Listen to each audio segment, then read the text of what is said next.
is Catalino Tingzon's favorite song.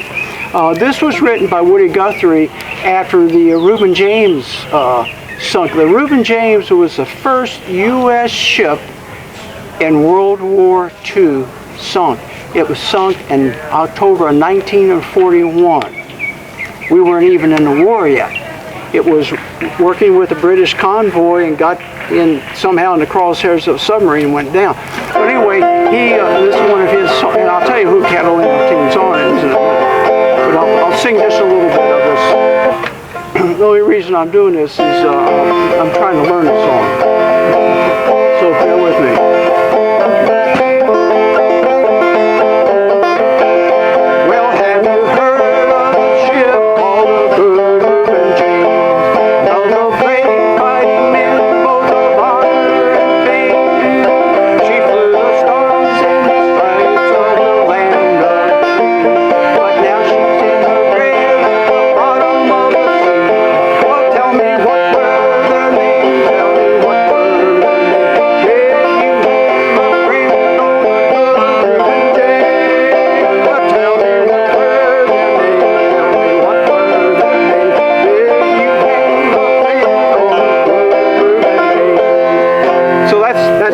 Bit of a Woody Guthrie song, the Reuben James. Catalino Tingzon, if you've been down along the riverfront down there, there's a monument about that size, right along the sidewalk there. If you haven't seen it, next time you'll probably see it. It's on the main sidewalk, not down by the water, it's the one along the Bay Street there, right across from the houses. And Catalino Tingzon, March 13th, 1942, and that's the night that the John D. Gill sunk. About 25 miles out off the Frying Pan Shoals. She was on her way from Texas crude oil fields up to a Philadelphia refinery with crude oil. She was 528 feet long, if you care about that. The only reason I'm telling this story, how do we know Catalino Tingzon's favorite song? You were wondering about that, because when he came here, he was dead. He didn't last long, and I'll tell you what happened. But he's not buried in this. I'm a kind of out of place here. He's not even buried in this graveyard. He's in the Northwood graveyard, but he comes here as a spirit and visits friends. There were a lot of mariners. There were, if you go over that way, you'll get the story about the pilots. There were blockade runners, coast guardmen, ship captains, fishermen, buried in here. Seafarers. This is kind of a sea, well, up and down along the coast. There are a lot of these seafarers' graveyards. So anyway, that's why he comes here, because he's kind of, where's my, he feels affiliated with this bunch here. So anyway, lest you think that I'm making all this up, he contacted me because he needed a medium, because he wanted to say something. And he contacted me because I'm a seafarer myself. You can look at that. Don't steal my identity, but you can look, and there's a nice engraving in there. I was in the Merchant Marine for years and worked on fishing boats, been all over the world. And so I was here. I just moved here, just retired and moved here. And I was in this graveyard looking at a Coast Guardsman tombstone. And if you've ever been swimming in a lake in the summertime, you jump in that lake and it's nice and warm, but as you go down, you feel cold. Whoa, what's going on here? I'm gonna get back up there where it's warm, And I felt that. that day. And kind of like if you open a window and it's stuffy inside, and you open that window up and the breeze comes in, it feels almost weird, That's what I felt. and I looked over, and there he was. He was there, but he wasn't there. You know, this really is what, you know, spirits and ghosts are like. They're there, but they're not there. But I knew he was there. He just kind of connected to my head, and he told me his story.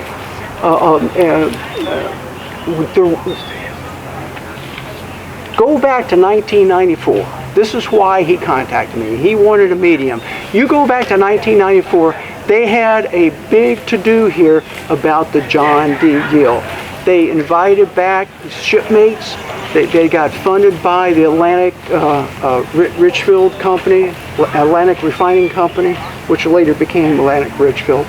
And they put that monument in down there.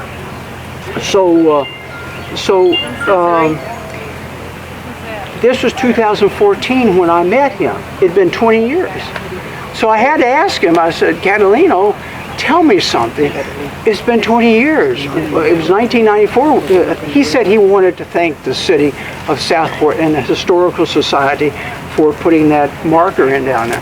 I said, well, it's been 20 years. And he says, you do not understand time.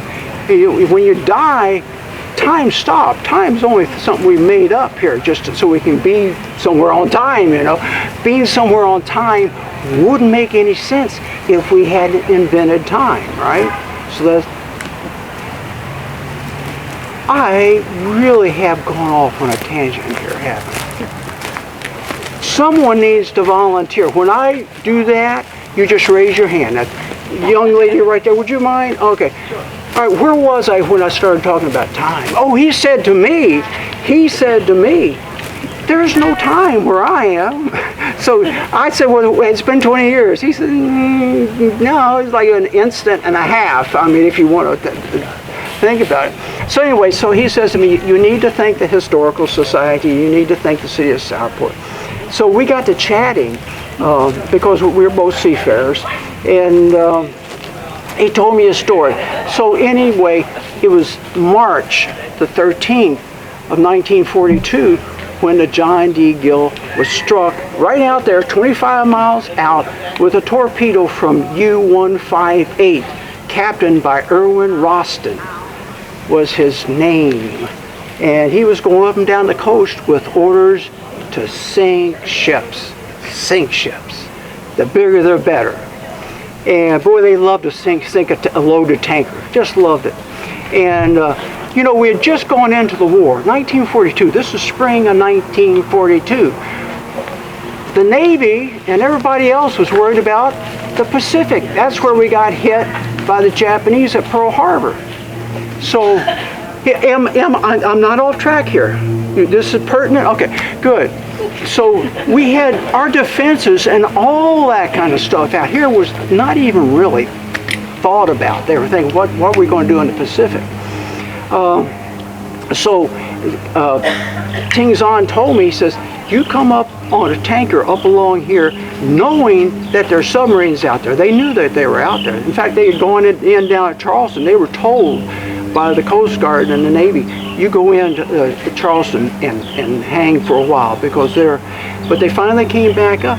He says, as you go along the coast, all the lights are on. And that's just what those German U-boat captains want. They got the lights, they got the tanker, and all they have to do is line it up and sink them. So we did know this much at that time. Zigzag. Zigzag, zigzag. Captains, why zigzag? I want to go from here to there. No, you're going to go there and there and there because I don't know how many of you have piloted a submarine. But you line up that submarine, get ready to sink a ship, and he turns, you're going to be like 2.5, 3 hours getting back into position. You just don't, twist it around. You got to go this way and that way, come back around and get in position again. So that's why they zigzag. Well, he said, regardless of all the lights on, they wouldn't shut the lights off, and so it made a good target. So Catalino told me, and this is his story, that he was a mess boy. We wouldn't call somebody in the steward's department on a ship today a mess boy. I don't know what they would be called, but he was a mess boy. He was from the Philippines. And see, the interesting thing here, and of course all this is interesting, everything I say is interesting. I try not to be dull. Okay. She says I'm okay. And you're filming all this? Jeez. I'm in trouble. Tell us what your name is. What? Oh, my name's Tim. Tim Terman. Ta-da! I'm pleased to meet you all from wherever you're from. So the moral of the story is, if you have to turn a submarine, it's not easy. He was a mess boy. Had taken coffee and sandwiches up to the bridge where they steer the ship, and that was his job. He was headed back down, and that torpedo hit, and all accounts say it just felt like the ship rose up out of the ocean, and threw him on the deck. He rolled down the deck. That was his first injury, and by the way, he dies.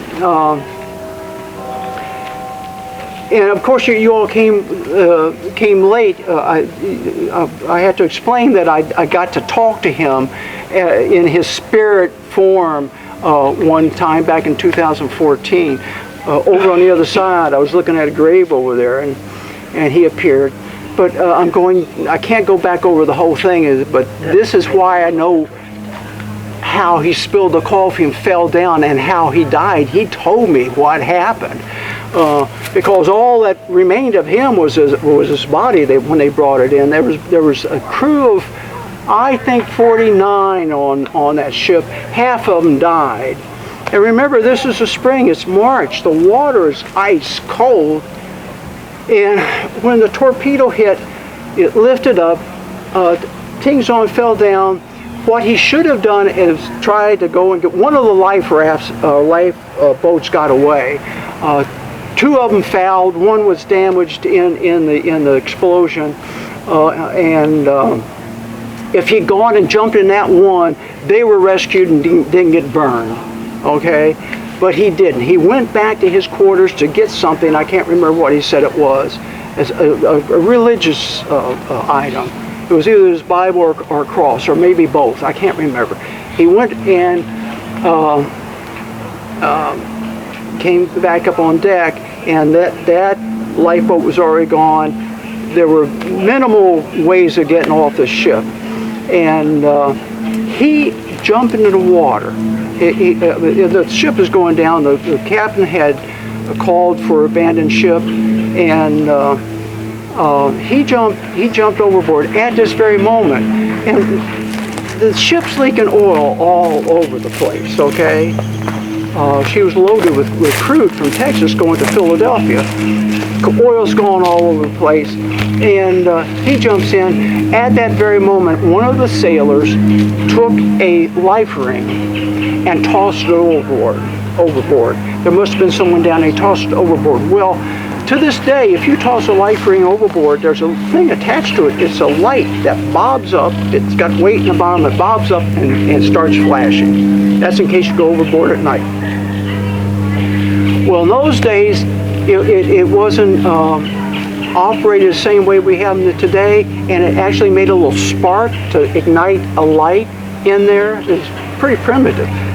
Unfortunately for the people in the water, who were now covered with oil, that set afire the whole ocean as far as they were concerned. Now, Catalino swallowed oil. He swallowed salt water. He could barely breathe, and then he's on fire too, and he's freezing cold. So, I mean, the shock, the trauma, the whole thing was too much, and he floated away in the fire, but he was dead by that time. His body was not in good shape when they got it ashore.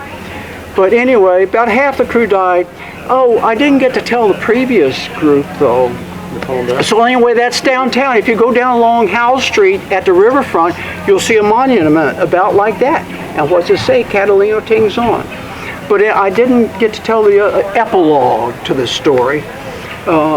Erwin Roston was the captain of U-158 about a year later. Now, of course, in 1942, the captains called it the happy time.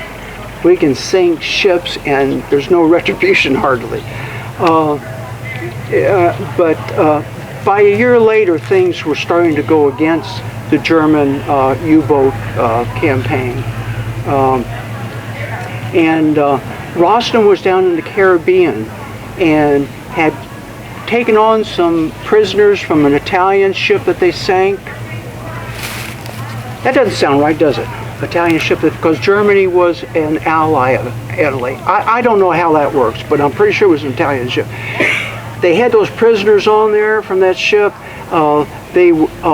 And he sent a radio dispatch back to France, where the commander of the U-boats was, telling them that he had sunk another ship.